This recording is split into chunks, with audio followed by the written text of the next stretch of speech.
Good morning, good morning, good morning. We're here at Black Thought, and I'm your host, Dr. Hutchinson.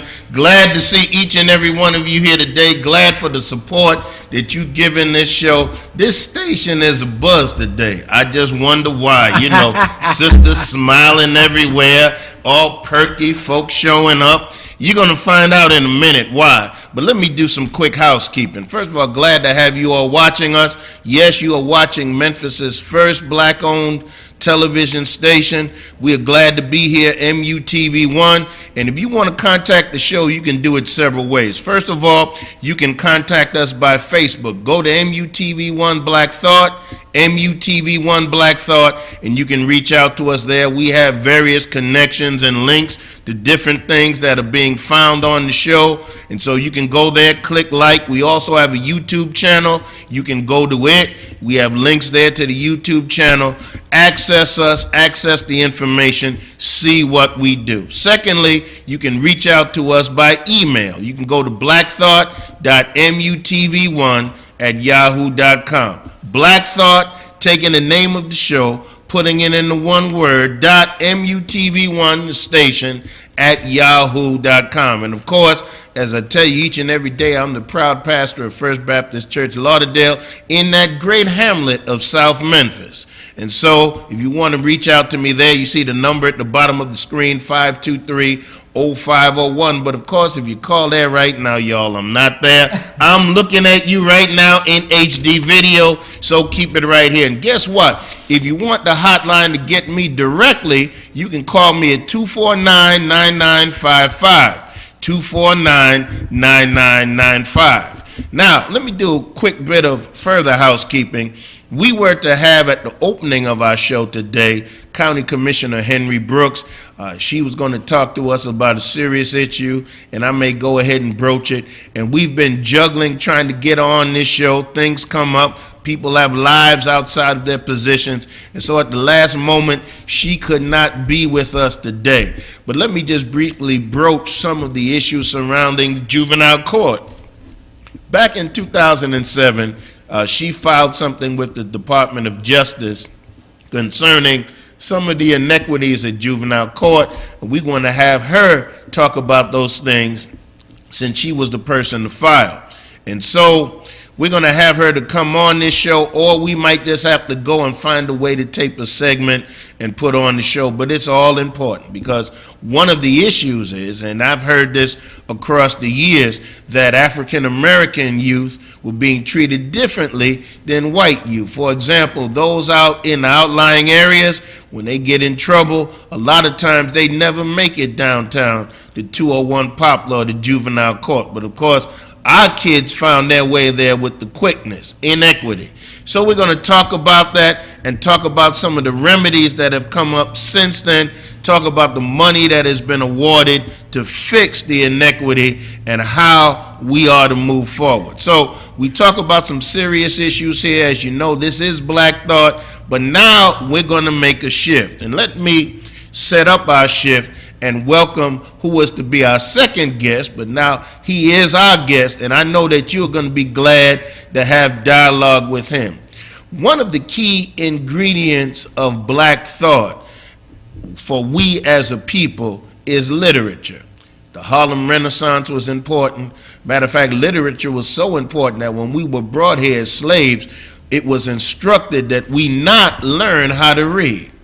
But reading, fiction, all types of writing have been very important as the nexus of shaping Black Thought. And so we have with us arguably one of the best urban fiction writers, one of the best African American writers of this present age. We have with us Mr. Eric Jerome Dickey, and it is our pleasure to invite him here to Black Thought. Thank you for coming, my brother. Thanks for having me. It is an honor and a privilege to be here. It's like, wow, I'm back home, you know? Yes, sir.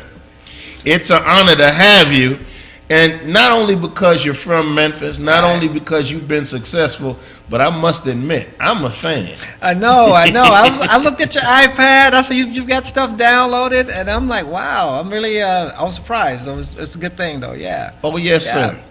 And so I know that you're glad to see him. I'm very glad to see him. Let's let's kind of start because you are home. Yeah. Because this is home. You know, tell us of your connection to home, because you know how we do. Yeah. People want to know what Where high you're school you went to, from, where you're from. nine. Yes, so yeah, go right ahead. you know. Give your shout out. So I grew up on Kansas Street. Kansas All right. Street. I'm Kansas Street boy. I grew up between two homes, 1858 Kansas Street, where I lived with my godmother for majority of my years, up through my teenage years, up through college as well, and 1826 Kansas, where my late grandmother, Miss Virginia Jerry, lived. So I was sort of like back and forth when a teenager between two homes, you know. But that was my neighborhood, Riverview Elementary. Used to walk down Kansas Street up Joburg to the school from, gosh, man, I'm going back in time now. Riverview Junior, well, it was called Riverview Junior High School then. Now it's middle school now. But back when it was Riverview Junior High School, that's where I was. That was my neighborhood. And then after that, Carver High School. I'm a Cobra. Cobra. I'm a All Cobra, right. right. You know, came out of Carver in 1979, and funny, we had a little mini Cobra reunion last night. I did an event last night out at Laurelwood, so it was a few people came out, and from there I went to University of Memphis.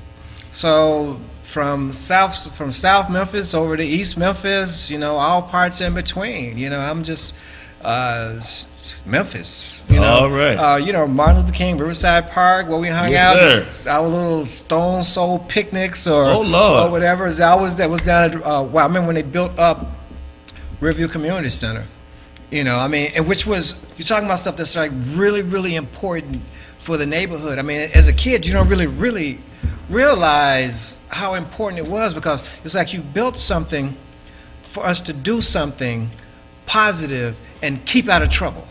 You know, I mean, all the days, I mean, people who could go down, because, you know, an idle mind is you become restless, and you get into all sort of things that, again, you would end up at 201 Popular. Yes, sir. You know what I mean? So for us, I mean, so they had activities. People, if you want to shoot ball, you had a place to go and shoot ball inside. I mean, for us in the neighborhood, we could do stuff inside. You know, learn how to play little stuff like table tennis down there. You learn how to play ping pong. These are stuff that, as a kid growing up in South Memphis, you just saw white people do. You know, and you got stuff in your neighborhood. So it was important. So every day after school, we had somewhere to go. We could go burn energy. And outside of, they had judo. They had judo classes, learn to shoot pool.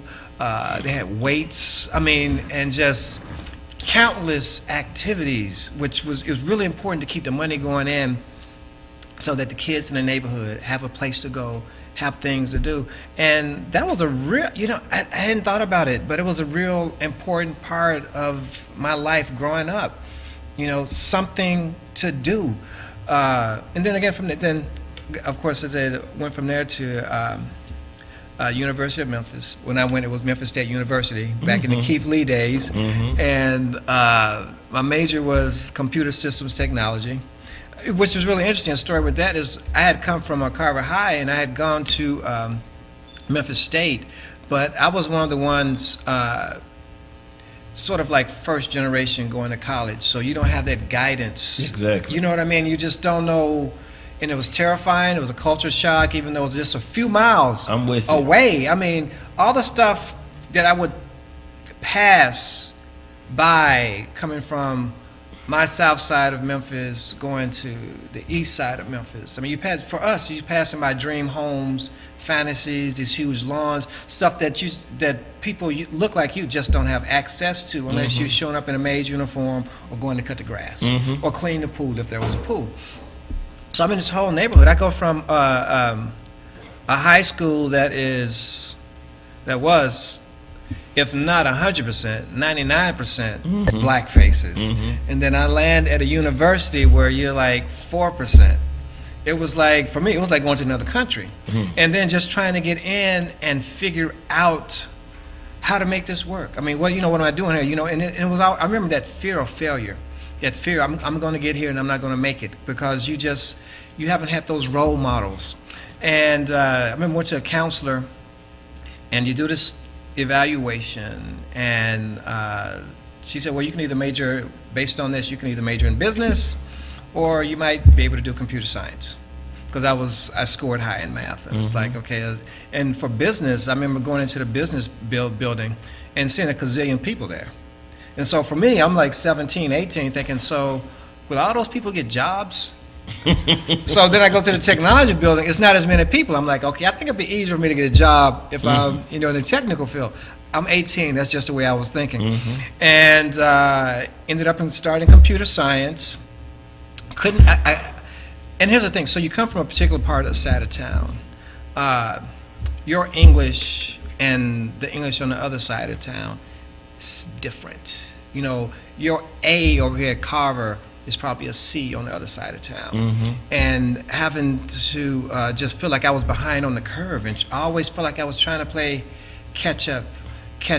I would get in classes and it just felt like everyone had the advantage over me.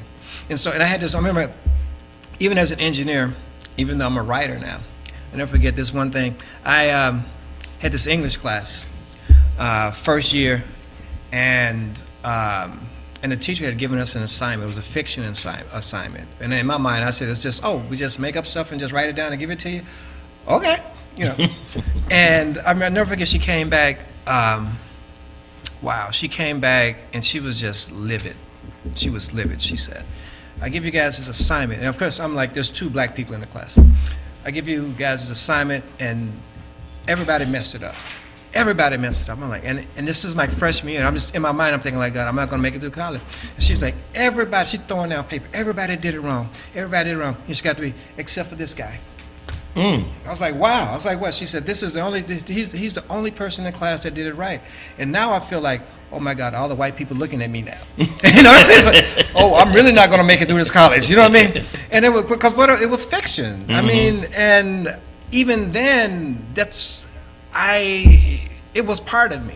I didn't know it, even though I was majoring in something else. To me, at the time, fiction was just something I could do easily. I didn't see, if I do this, I'll end up here. Because you don't know novelists. You may have seen a James Baldwin or Maya Angelou, but there were no book signings. It wasn't accessible. These were other people. These weren't people from your neighborhood. Because you look to your left, you see blue collar. You look to your right, you see blue collar. Every now and then you see someone who maybe went to Shelby State for a moment, or Lemoyne for a moment, but at the end of the day, they went and they came back and they remained blue collar. I mean, that's what you were used to, The doctors, the lawyers, the engineers, you didn't know them. Those were dream jobs, just from a prestige point of view. And the reason I say that is because a lot of people, growing up, you want those occupations, and I think it's because of money and prestige, but you don't know what it's like day to day. Exactly. In a sense, I think it's different. Say if your dad's an attorney or your mother's an attorney, you see what they do every day. You see how busy they are. You see how stressed they are. You see what they have to do. So you have an idea that if I go into this occupation, this is what it's going to be like. So even for me, it's like being a writer. Now, you get to see how busy I am. I mean, people think it's just, they see the final product. They see the book. No one sees the journey. It's a lot of work. It's a lot of work. I mean, just for me, just overall, it's like, it's like the thing is like, just in life in general, people are going to say things about you. And people may say something about me. And my whole thing is, so you're judging me from a snapshot. You haven't seen my journey from Kansas Street to growing up with godparents, and then eventually, years later, trying to get a connection with my real family, with my grandparents, and that sense of trying to figure out your identity. Because this thing is, anytime you grow up away from your family, you're trying to figure out how do you fit in with the family. Exactly. The child who doesn't, and it's the thing, it doesn't matter, dad's not around, where dad is, why he's not there, at some point, male, female, you want to know dad. You want to see dad. I mean, you may not love him, but the thing is, it's dad or it's mom. And it's not always dad that's not there. Because a lot of us were raised by grandparents, so mom wasn't there either. You know what I mean? So, I'm with you. so my thing has always been, don't give it all to the man, because a lot of times mom wasn't there, mom wasn't ready, mom wasn't prepared. So it was like knock on the door, and then her mother, yeah, okay, mom, take care of the baby for me. I'm going to be out doing, whatever. But that was our community. You can go. I remember in just Kansas Street. I mean, you love it, man. I mean, but it's like you go door to door. Very few people live with mom and dad. Very few people. I mean, it was the parents that had. I mean, the households that had mom and dad and kids under one roof just kind of stood out, because everybody lived with auntie, grandma. Some live with sister. So with we brother. put together a family. Yeah, we put together a and family. basically we made what we had our family. Yeah, you do. I mean, because that's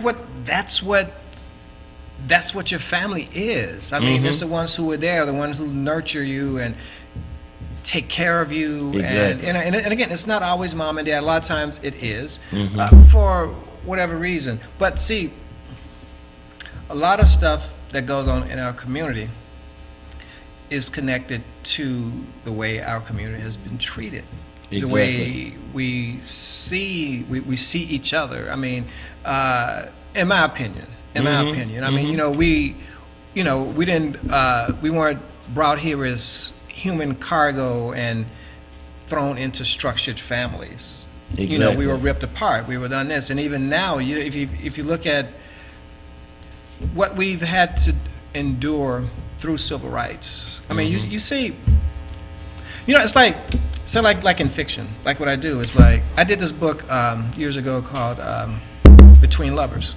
But a big part of it was the narrator's dad was a civil rights leader, was like, and a minister, and like a Martin Luther King.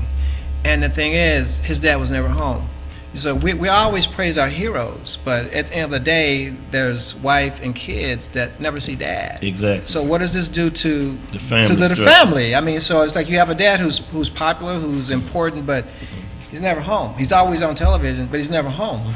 What does that do to here? I mean, and even the strongest of the strong women, she wants her man home. She wants her husband home. She wants her mate home. I mean, and the moment he gets home, just imagine you're sitting there, you're home, the phone rings. You gotta go again. Gone. You gotta go again. And it's, you know what I mean? That's a for real tension, because I live it as a pastor. So yeah, I mean that's what it is. That's a real tension. That's that thing right there. And we don't look at your relationship and wonder about your relationship, but how do you keep it together? Because at the end of the day, you're man and woman, and you're dealing with that relationship, and it's just not. It's just not that simple. Well, let me ask you this question, because this whole conversation is intriguing. But let me just tag in two questions. First of all, you went to Memphis State, University of Memphis, right? Now you got your degree. You were in a field, computer systems. Yeah. You went out to California to be an engineer. So now, how did you transition from Kansas Street, going through the university and going into that profession? And at what point did the spark hit you to realize that I need to be doing something else? How'd that happen? Well, when I first moved to LA, again, software development. And again, moving to LA was a culture shock. And also, I was exposed to a lot of different things. So I'm in LA. I'm around storytellers. Everyone is working on a script. Everyone is an actor. Everyone is doing something creatively. And then eventually, I would get off work and take acting classes, take stand-up comedy classes. I mean, but at the time I was doing it just to stay busy, because I just love learning, love being in college, love being in some environment where every day I feel as if I've grown a little bit more, And then eventually did a shot at stand-up comedy, probably did a student film at every college in Southern California, and there's a lot of colleges. You had a creative side that you continuously tapped into. I just tapped into it and was having fun, And then what it is while you're having fun doing what you love to do, you're growing and you don't even realize it. So eventually I went from being the guy cast to be an actor to actually trying to write stuff. You know, suggestions that made sense to put into little scripts, or writing little scenes. Fast forward, I ended up at UCLA, creative writing program, and I started again from 101 and just did it and built on that, just like I did at the University of Memphis. That's one thing I learned from college. Is like if you're pursuing a degree, if you're learning anything, you got to start at the basics. You start the foundation. So for me, going back to writing, it was not just write. It was, let me get a foundation. Let me understand what I'm doing, what I'm trying to do. Let me understand why the novels that I read, not only did I like them, but why did they work? So, you know, trying to see the man behind the curtain. Why does this scene that Stephen King something that he has written, why is it when I'm a grown man at home reading it, why am I scared? I mean, you know, you're reading horror. I mean, it's just, you're a grown man at home with the lights on, reading a book, and you see like, whoa, what was that? And it's like, you know what I mean? It's just, you know what I mean? I mean, a little flag will buzz me, hey, you know, just like, I mean, so what is it that he did? And I would actually go back and okay, let me go back. How did he set this chapter up? His choice of words, the pace. So how did he pull me in as a reader? And I'm in somebody else's world. The five senses of it. It's like right here, but I'm sitting in a chair in a room in Downey, California, but I'm in Bangor, Maine at the same time, you know. And so for me, going back, you know, again, taking the classes, you learn this is the language of this particular genre. This is why when you're reading horror, you feel this way. This is why if you're reading a thriller, you feel this way. This is why if you're reading erotica, you feel this way. You know, the language. How did the writer craft his tale to just basically to make it work? You know, and then eventually I was in taking classes after class, and again, that was another place that. So like when I was in engineering, you had to teach me everything, and I had to study really hard because it was just concepts that were just over my head, electronics and stuff like that I just wasn't exposed to growing up. So it was an effort to learn. I did, but it was an effort. I would sit next to the guy that was just so easy to do. He could skip a class and still get an A. I had to be there every day. I had to study overtime. I had to, I had to be basically a bookworm to get the B. But I did the work. But when I was in creative writing classes, and we talk about concepts and this, and it was just like, oh, I got it, I understand that. It was just clear. I understood that, and if I got a note to edit to do something, I would do way beyond that. You know what I mean? It was like, and the teacher would be like, whoa, really? I remember early on, in the beginning, it was like that first assignment I did at the University of Memphis. I would submit work in class, and the teacher would always say, you're going to get published one day. And that wasn't even on my mind. I'm just enjoying it. And I would think, I don't even know what that means to get published. I mean, you see books. They just magically appear in bookstores and grocery stores. But you never really think, like, how did it get there? You know, you don't think of again, it's the thing. You go in and get the book, but you don't think of the work it took to, to make that happen. And teacher after teacher, well, the first teacher that told me that, you just kind of, okay, you're the teacher, you're being nice. It's your job to encourage your students. Then another teacher would say the same thing, and then another teacher would say the same thing. And then eventually I started investigating, how do you get published? You know what I mean? And start putting effort toward that. Start entering short story contests at any place. I would go to the library, sit down and get out of listings of places to just submit. And I remember, like in college, because the thing I would write about I would write about African American characters, African American lifestyle, and I'm at white colleges, so all right, I'm not going to. Yeah. You just know it's just not going to happen, but I'm going to submit myself anyway because I'm going through the process. Because even if it's not, if I get a note back from you, something, something I can use to make myself a little bit better. It's not always about winning. It's about being in the race. You know what I mean? Exactly. Everyone, you get in the marathon to run the marathon. Everybody's not in the marathon to win it. You know what I mean? And the only competition I've ever seen is myself. I'm always, because that's bettering yourself. You know, I'm trying to do my best ability, not your best ability. I'm trying to do my best ability at every turn. I can't measure myself against you, you know, because we're different. You know, but for me is I can look at stuff and go, I can do better than this. I can do better than this. And then eventually, got an agent. This was years later, you know. But before that, because I think you had asked me, how did I was actually in grad school for computer science at Cal State Fullerton. And I was sort of like in between. I was trying to learn how to write, still engineering, but the passion for it was just totally gone. I mean, it just wasn't there. The career now felt like a job. You know what I mean? And you know, we hate to go to a job every day. You know what I mean? And I went, because remember I had an exam, midterm, and you have to make a B to stay in grad school. You have to have at least a B. I remember those days. Oh yeah, man. And what I did was to tell myself that I was moving on, was I had this big exam and I didn't study. Because if I committed to it, that meant that I wasn't about to change. I was going to keep on the same path that I was ready to move away from. And but what I did was I didn't study, but I went in and I did just enough of the work to get a passing grade. That was it. I mean, if it was like 15 problems, I did 4.